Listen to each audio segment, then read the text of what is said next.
everyone, we are the Frenchitivity family, traveling the world and having one adventure at a time. Today, we're helping you decide, should you go with a group tour or book a private boat experience? Let's dive in. All right, option one, we're gonna talk about the group tour, like our Phi Phi Islands speedboat tour. The pros, first and foremost, it is a guided experience, and we had a great one in Koh. Yes, that's actually his name, and he was fantastic, gave us facts about each island, the caves, the wildlife, even a little film history from Maya Bay with our friend Leonardo DiCaprio. Structured itinerary, you go from one to the next, and it is very quick. It is very scheduled. 45 minutes here, an hour here. So be ready to move with your group. Meet other travelers. That's a key thing here because you're gonna have a lot of other people on your boat.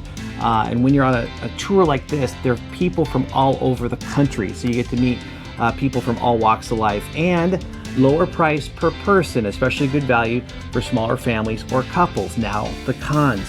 We talked about more people. Yes, it can be a little more crowded. So we were very fortunate. Our tour was highly organized, so that wasn't too much of an issue. Less flexibility. You're at someone else's schedule. You really can't speak up and say, I'd rather go here, spend more time here. You are on a set schedule, as I said before. And finally, there are set routes. Not always tailored to your interests or comfort levels, but for the most part, there is something for everyone. So just, again, be prepared to be flexible. So option two, you could take a private tour like our 4 Islands Longtail boat tour that we took from Koh Lanta. Some pros around that were that there's privacy and comfort. It's really just your family on the boat.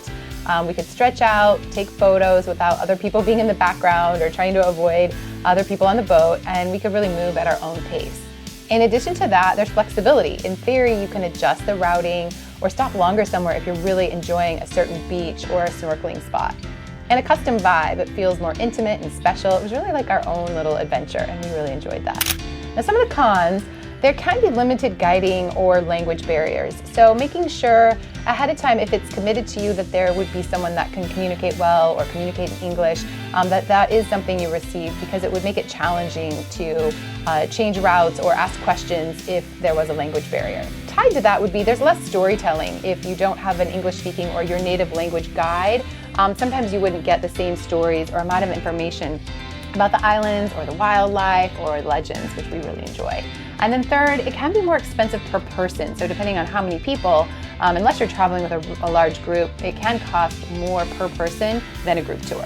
Okay, let's go to the key questions to ask before booking. Number one, is there an English-speaking guide on board? If this is important to you and it has been communicated that you will have an English-speaking guide on board, make sure the day of the tour that is the case, because as Michelle was just talking about, that will take away from storytelling. The second thing we would think you should consider is, can we customize our route or timing? So asking ahead if there is a special place you'd really like to go, or if you'd like more snorkeling time or want to avoid a certain area, just seeing if you can contribute to the routing and customize it to your liking. Number three, what's included? Well, some tours include lunch, snorkeling gear, water, entrance fees. Others don't. Make sure you get a list of what to expect when you arrive.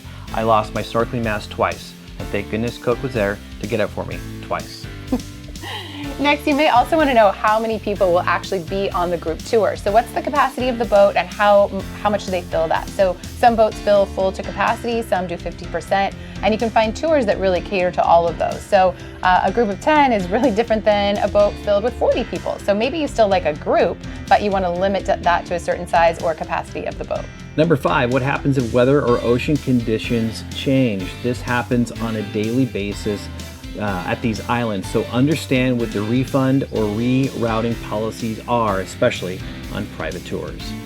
We also find it's important to ask who you would communicate with during the trip. So is there a tour leader, such as Coke, or a boat operator, and would you be communicating directly with that person? So who can make itinerary decisions or answer your questions if something comes up?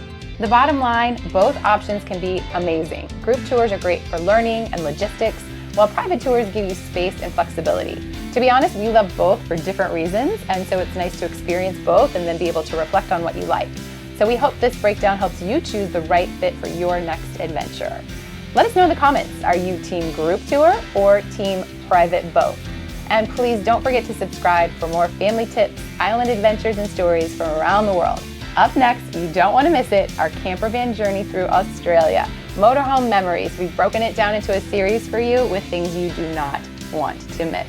Please subscribe, hit the bell, and you will be one of the first to know when it drops.